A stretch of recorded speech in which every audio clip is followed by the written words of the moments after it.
Matte painted bike frames. And this is a suggestion via listener Ben over email, who said he'd noticed Tour de France teams are using matte painted frames just like in Formula One. Ferrari's boss recently said that matte paint weighs less than gloss. It's thought that matte paint might have small aerodynamic advantages. I think that might be for much higher speeds.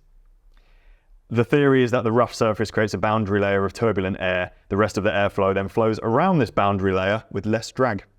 I think both of those possible reasons for using matte paint in cycling are just not going to make much of a difference. Very small, isn't it? Because the weight, there's a weight limit anyway, which they all can get to, so they don't need to save a couple of grams like they want to in Formula One. Mm-hmm.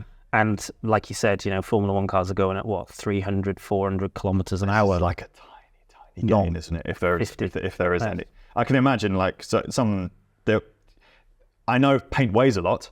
I know frames, ideally, if you're going for a super light bike, like if you're one of those hill climb guys, taking paint off and reapplying just a very thin lacquer or a very thin layer of paint is good. Yeah. Because paint can be 100 grams, 200 grams, especially multi-layers.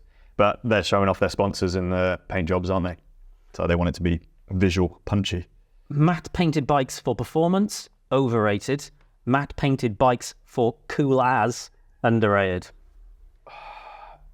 In black, underrated.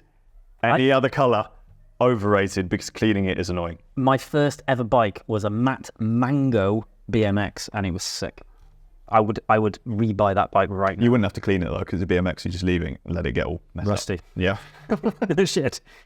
No, but matte, if it was a light colour, imagine a matte white bike. Yeah, sick.